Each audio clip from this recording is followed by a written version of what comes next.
Okay, Assalamualaikum warahmatullahi wabarakatuh dan selamat sejahtera kepada semua pelajar. Jadi sebelum kita mulakan kelas, okay, uh, awak boleh baca doa sekejap.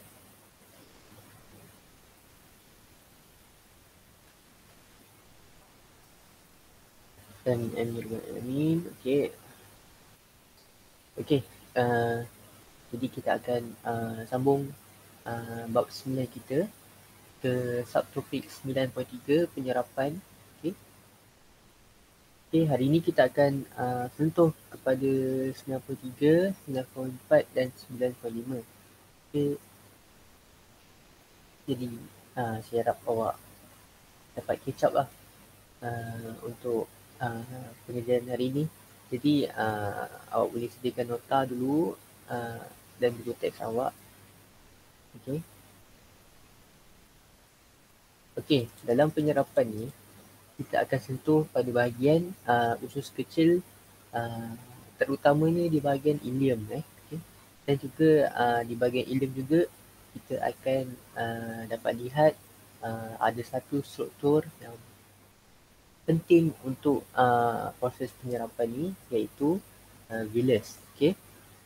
Jadi sebelum ni kita pernah belajar dalam topik respirasi. Okay. Dia ada juga menceritakan tentang ciri penyesuaian. Okay. Ciri penyesuaian untuk berlakunya pertukaran gas kan. Okay. Jadi untuk dalam penyerapan ni, dia menyentuh pada ciri penyesuaian pada bahagian usus kecil itu, terutamanya pada ilium untuk proses penyerapan. Okay. Walaupun nampak macam lain, okay, tapi konsepnya nanti awak akan lihat nampak macam lebih kurang sama je, tapi berbeza proses. Okay. Okay. Molekul ringkas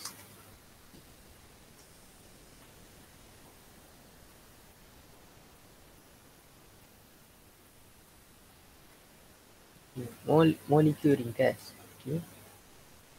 Molekul ringkas hasil daripada pencernaan makanan diserap di bahagian ilium usus kecil. Dia cakap tadi, ilium itu berada di usus kecil. Jadi kalau awak lihat molekul ringkas ni antaranya karbohidrat, protein dan lipid. Okay. Itu kita dah bincang sebelum ni dalam subtopik sebelum minggu lepas. Okay, molekul ringkas ni yang molekul yang paling kecil sekali. Okay, paling contohnya kita tengok dalam karbohidrat, molekul paling kompleks sekali adalah kanji. Okay. Molekul ringkasnya adalah glukosa. Jadi itu antara contoh molekul ringkas dalam karbohidrat. Kalau protein, asid amino. Okay. Kalau lipid, asid lemak dan glycerol. Okay.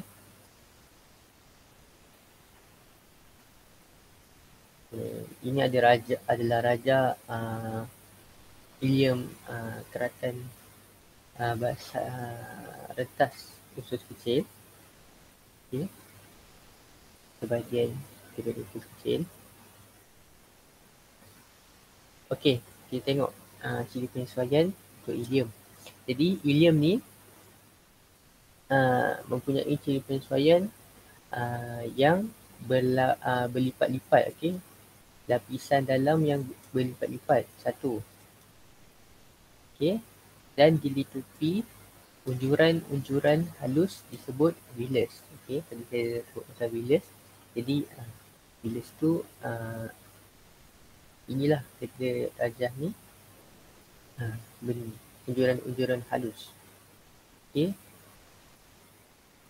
Okay. Dari situ sebabkan dua ciri ni proses penyerapan berlaku dengan baik. Okey. Okey. Itu ilium. Dua tu je. yang awak boleh lihat untuk ileum. Jadi tengok pada Willis pula, apa ciri penyesuaiannya. Jadi di sini ada 5 struktur yang ada pada Willis yang perlu awak tahu. Jadi pertama sekali adalah lapisan epithelium atau sel epithelium. Willis adalah setebal satu sel. Okey, jadi pertama dia adalah setebal satu sel untuk lapisan epithelium. Jadi dia mempercepatkan penyerapan nutrien. Okey, jadi ciri setebal satu sel itulah membantu dalam mempercepatkan penyerapan nutrien makanan, okay, dalam usus kecil ini. Okey, nombor 2 adalah sel goblet. Sel goblet dia merembes mukus yang membantu dalam pencernaan. Jadi mukus ni awak dah jumpa sebelum ni. Jadi kebanyakannya mukus ni membantu dalam melembabkan bahagian bilis ni. Kalau untuk tempat di lokasi ni, di bahagian bilis ni lah, di bahagian ileum ni, dia akan melembabkan, okay, permukaan kawasan tersebut, okay, struktur tersebut. Jadi membantu dalam pencernaan. Okay. Jadi nombor 3, jaringan kapilari darah. Okay, jaringan kapilari darah memudahkan pengangkutan hasil pencernaan ke seluruh badan. Okay. Dan keempat, laktil, okay, pengangkut titisan asid lemak dan glycerol. Okay, ini nanti kita akan sentuh apa itu laktil secara ringkas. Okay. Dan akhir sekali adalah kelenjar usus merembes usus. Okay. Okay. Jadi ada 5 ciri penyesuaian dalam bahagian Willis ni yang membantu dalam penyerapan nutrien. Jadi pertama adalah sel atau lapisan epithelium yang setebal satu sel. Okay. Jadi kedua adalah sel goblet yang merembeskan mukus. Okay. Ketiga, adanya jaringan kapilari darah yang memudahkan pengangkutan hasil pencernaan ke seluruh badan. Jadi yang keempat adalah laktil, mengangkut titisan asid lemak dan kolesterol. Jadi akhir sekali adalah kelenjar usus yang merembes usus yang adanya terkandungnya enzim. Jadi ciri-ciri penyesuaian ni membantu dalam penyerapan nutrien dengan berkesan. Okey. Okey. Kita tengok tadi Willis, kita tengok pula pada microvillus. Jadi pada permukaan epithelium Willis akan adanya unjuran halus, okey, yang kita panggil sebagai microvillus. Okey. Jadi Willis ni microvillus, maksudnya dia lebih halus, okey.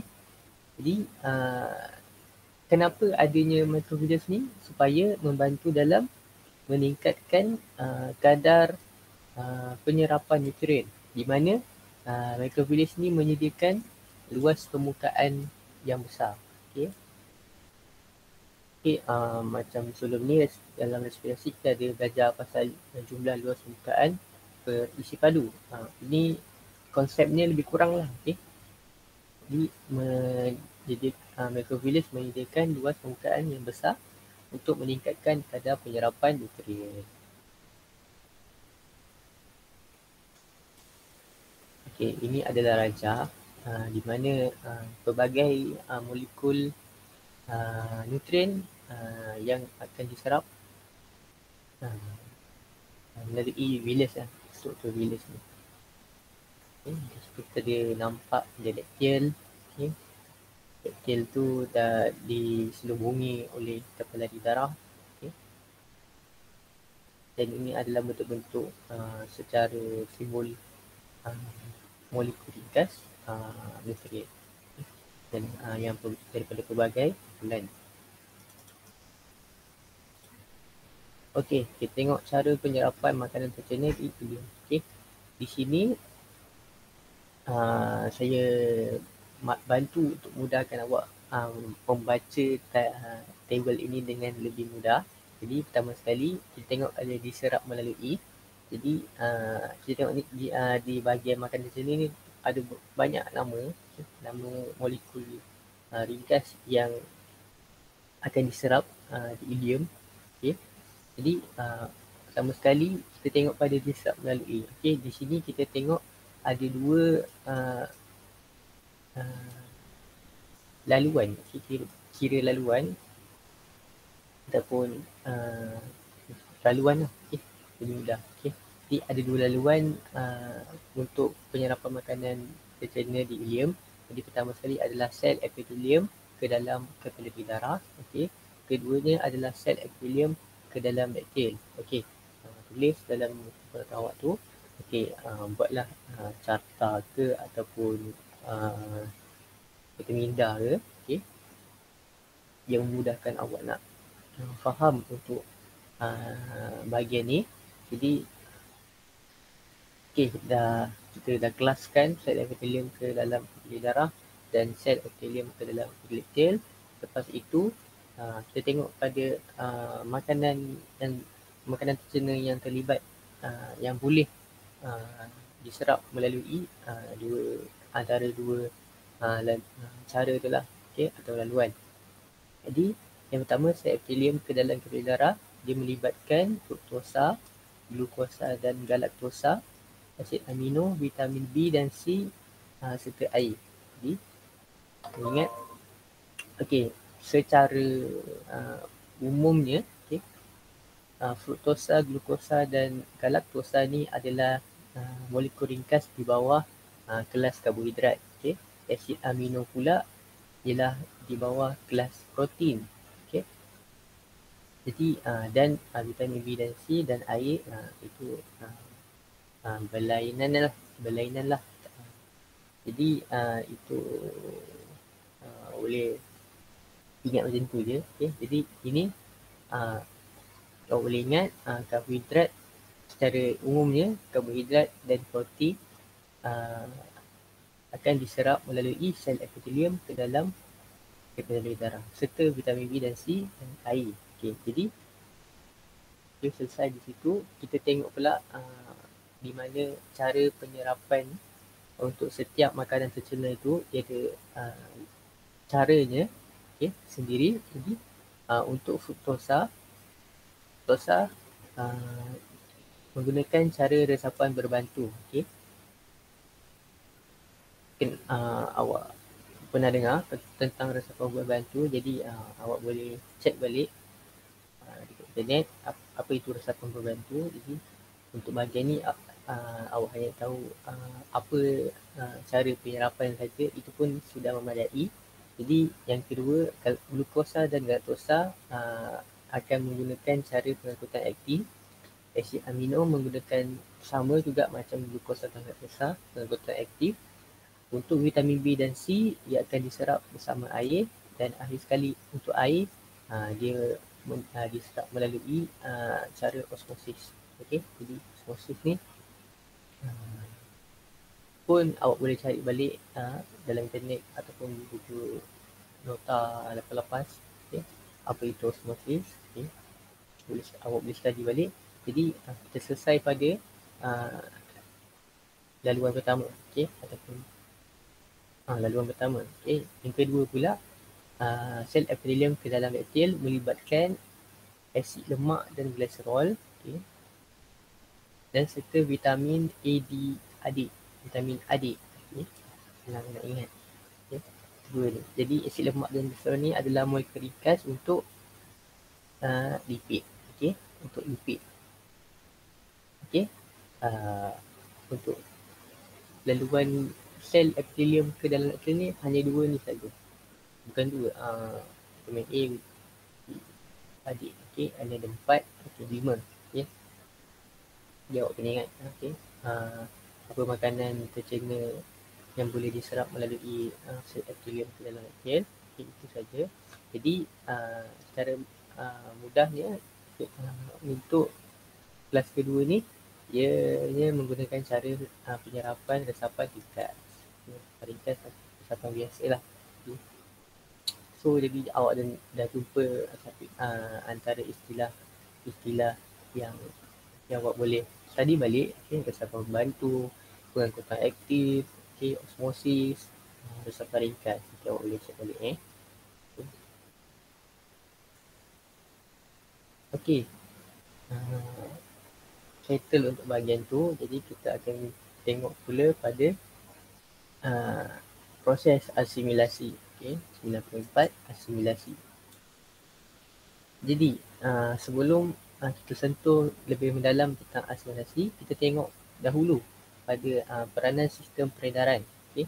Jadi dalam peredaran manusia, okay, ada dua yang kita boleh pecahkan. Okay. Ada dua kategori. Jadi pertamanya adalah sistem peredaran darah, okay, iaitu darah kita, peredaran darah, melibatkan darah kita, dan sistem limfa. Okay. Dua ni adalah pecahan daripada sistem peredaran manusia. Okay. Jadi apa fungsi atau peranannya? Ialah membantu dalam mengangkut nutrien untuk diasimilasikan. Okay. Jadi apa itu proses asimilasi sebenarnya? Jadi proses asimilasi untuk mudah awak, secara ringkasnya, okay, saya bantu. Proses asimilasi ini adalah pembentukan atau membentuk sebatang kompleks atau komponen struktur. Okey. Itu untuk apa itu proses asimilasi. Okay. Dia akan gunakan nutrien yang telah kita ambil dari makanan tu. Okay. Bila dah makanan dah masuk dalam badan kita, okay, dia akan gunakan nutrien itu untuk membentuk sebatang kompleks atau komponen struktur. Okay. Jadi kapilari darah di usus kecil bergabung membentuk vena portal hepa yang membawa darah ke hati. Okay. Vena portal hepa ni adalah gabungan kapilari darah di usus kecil. Okay. Vena portal hepa. Dan seterusnya salur limfa. Okay. Salur limfa ni adalah gabungan laktat. Okay. Yang kita tahu tadi, dari dua ke atas ni, laktat pula bergabung membentuk salur limfa. Okay. Yang lebih besar dalam rangkaian sistem limfa. Artinya, kandungan salur limfa memasuki ductus thorax. Jadi, tak tengok apa saya. Ductus thorax. Jadi, kandungan dalam salur limfa tu akan masuk ke dalam ductus thorax ni, kira macam pintu utama atau pagar, laluan utama yang kemudiannya akan mengalirlah kandungan tu ke dalam vena subclavicle kiri. Okay. Dia akan akhirnya akan masuk juga ke salur darah juga. Okay. Dan lipid yang angkut oleh darah ke semua sel badan.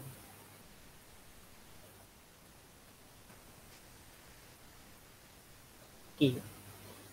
Kalau awak dapat lihat ni, kenapa ada dua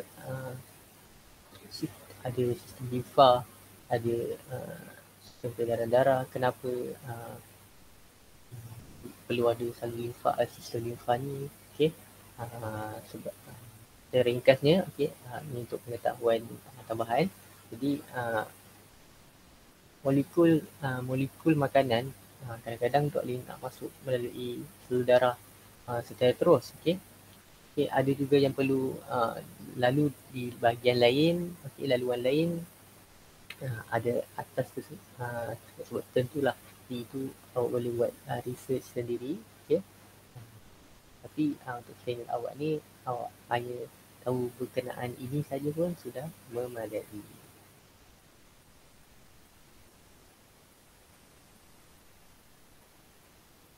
Okey, tengok pada fungsi hati. Jadi dalam asimilasi ni, hati, organ hati terlibat. Okey. Jadi hati ni akan menjadi tempat HQ. Okey. Jadi HQ ataupun pusat kawal atur, okey, yang akan mengawal kuantiti nutrien, okay, akan kawal kuantiti nutrien yang masuk ke dalam sistem peredaran darah. Okey. Boleh kira macam H2 security macam itulah. Okey, dia akan kawal hati ni akan menjadi pusat kawalan tu. Jadi beberapa fungsi organ hati ni akan berfungsi. Okey. Antaranya pertama sekali adalah metabolisme makanan tercema. Okey, untuk fungsi ni akan melibatkan penggunaan glukosa, okey, dan asid amino serta okey, itu je. Dua ni dia dalam fungsi ni glukosa dan asid amino. Okey.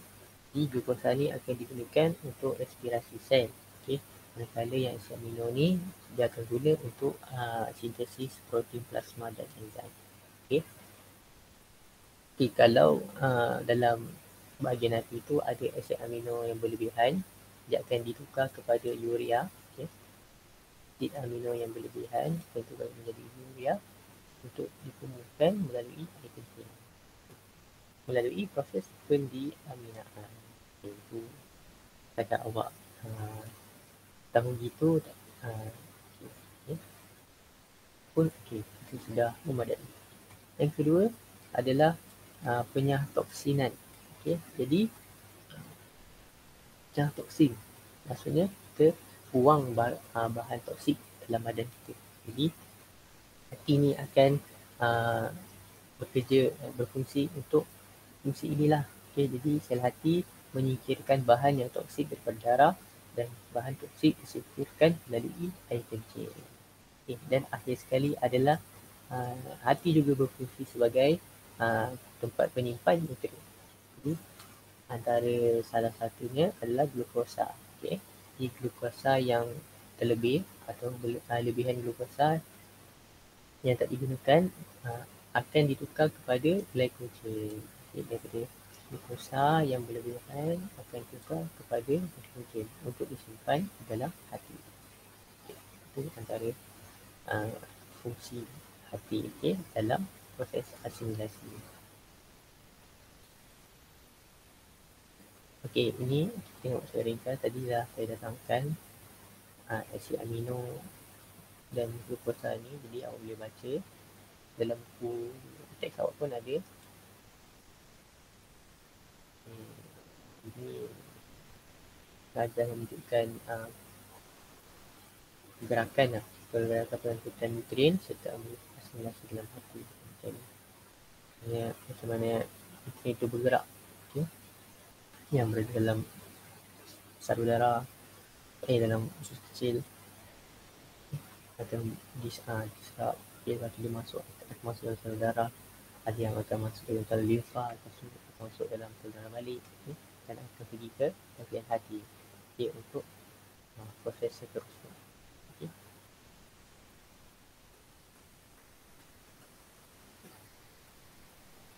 Okay, ini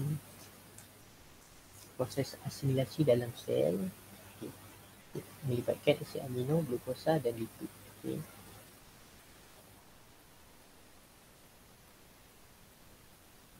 Ini awak boleh baca. Okay.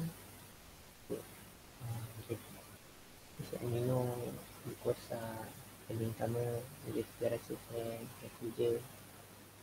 Asid amino, sekresi hormon dan enzim. Okay. Di lipid ni pula kita tengok bezanya dalam sel ni ada lipid. Tadi tengok ada asid amino dan glukosa saja untuk dalam bahagian hati. Okey, untuk lipid ni penting untuk badan kita, terutamanya untuk membina membran plasma. Okey. Lipid, fosfolipid dan kolesterol. Itu adalah molekul-molekul yang penting untuk pembinaan membran plasma. Okay. Membran plasma sel. Okay. Jadi selepas itu lemak yang berlebihan disimpan dalam tisu adipos, okay, jaringan kulit, okay, sebagai tenaga simpanan. Okay. Dan dalam keadaan kekurangan glukosa, lemak dioksidakan untuk membebaskan tenaga. Sebab itulah kalau orang yang badannya banyak kandungan lemak, okay, dia boleh survive lebih lama sebenarnya. Okay.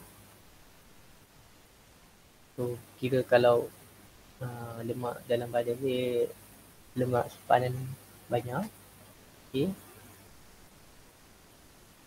dia boleh survive lama lah. Contoh macam 2 hari dia tak makan pun still boleh survive. Okay. Tapi awak boleh lihat berat badan dia akan menurun, okay, sebabkan pengoksidan lemak untuk dia hasilkan tenaga, untuk kita nak tenaga dalam lemak. Okay. Okey, seterusnya ada sekali kita tengok pada penyah tinjaan. Okay. Penyah tinjaan ni awak faham-faham sendiri lah. Okay. Saya akan terangkan secara bersin, okay, secara klip. Okay. Kalau secara ringkas ni awak fahamlah apa itu penyah tinjaan. Jadi penyah tinjaan ni melibatkan usus besar. Okay. Jadi tadi kita tengok usus kecil, okay, ada berlakunya penyerapan, lepas tu asimilasi, ada melibatkan hati. Okay. Jadi untuk penyah tinjaan melibatkan usus besar. Okay. Tengok pada fungsinya. Jadi selepas penyerapan nutrien di ileum selesai, jadi ada makanan yang tidak dicerna, ada sel mati, ada sel epitelium, ada serat, okay, dan air memasuki usus besar dan bergerak melalui tindakan peristalsis. Okay. Jadi tak semestinya pencernaan tu berlaku, semua nutrien yang ada dalam badan dapat dicernakan dengan sempurna. Jadi akan ada beberapa makanan yang tak dapat dicernakan, okay, dan ada sel-sel yang mati, okay, pun akan ditinjakan, akan dikeluarkan. Okay. Serat tu contoh macam okey, serat contoh macam okey, kita tengok pada kalau yang makan sayur, okey, bila awak nak tinja tu, okey, akan keluar dia agak kotor okey, tapi nak memahamkan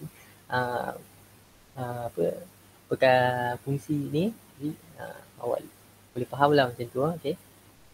Maksudnya sayur yang dah lalu satu badan dan masuk dalam perut, dia still tak boleh dicernakan. Okay. Poin seterusnya, okay, dia menerangkan kenapa serat itu tak boleh dicernakan, disebabkan serat terdiri daripada selulosa. Selulosa di dinding sel tubuhan. Jadi dalam manusia, selulosa ni tidak boleh dicernakan sebab kita tak ada, badan kita tak hasilkan enzim selulus. Okay? Enzim yang membantu untuk dalam cernakan selulus. Okay, serat ni. Okay. Mari kita cari selulus.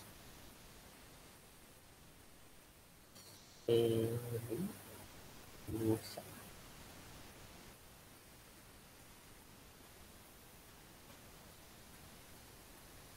Enzymes selulus. Tengok ni. Enzim selulus. Enzim selulus ni lah yang akan membantu dalam pencernaan serat. Tapi badan kita tak hasilkan, jadi serat tu tak dicernakan lah. Okey. Tapi ada fungsinya, okey.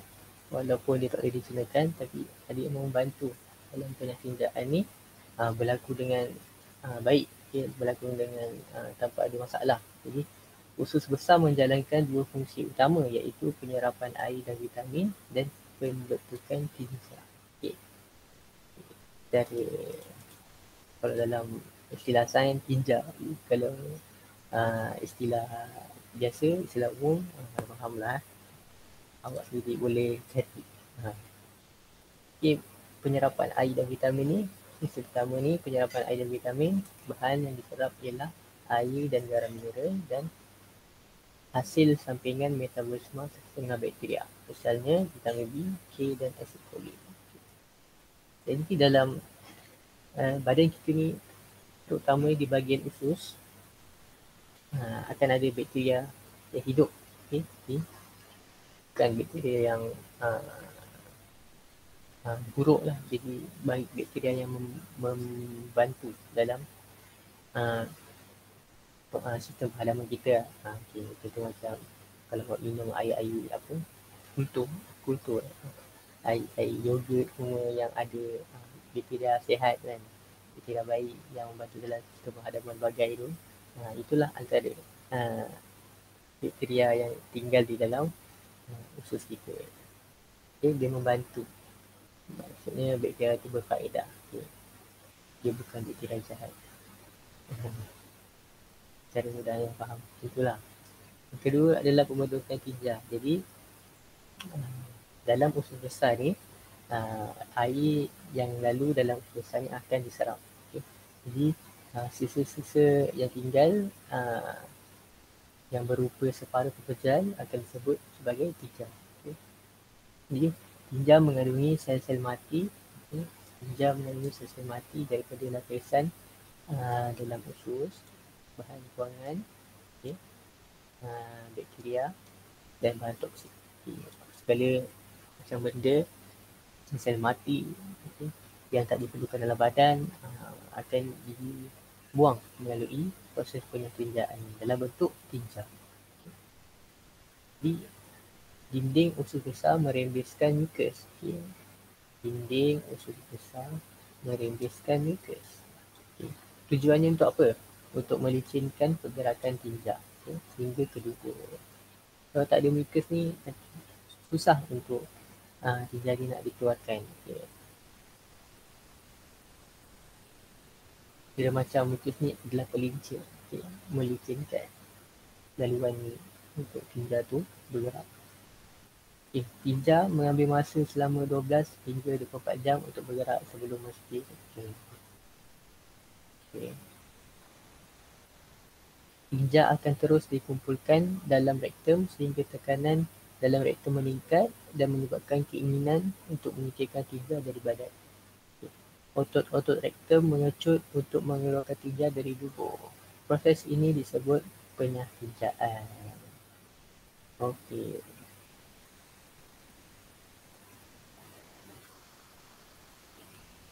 Di situ saya harap awak boleh faham lah apa bagaimana penyerapan berlaku dalam usus kecil, asimilasi dan penyahinjaan yang berlaku dalam usus besar. Saya harap untuk hari ini itu saja. Jadi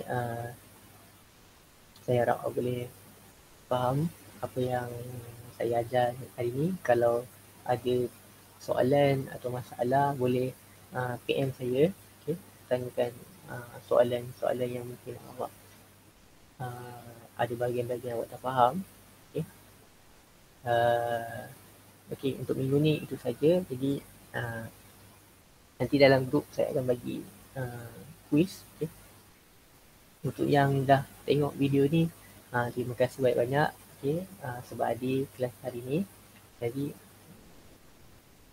kita akan jumpa minggu depan, okay, insyaAllah. Saya akan buat Google Meet. Okay. Jadi itu saja. Assalamualaikum warahmatullahi wabarakatuh dan selamat siang.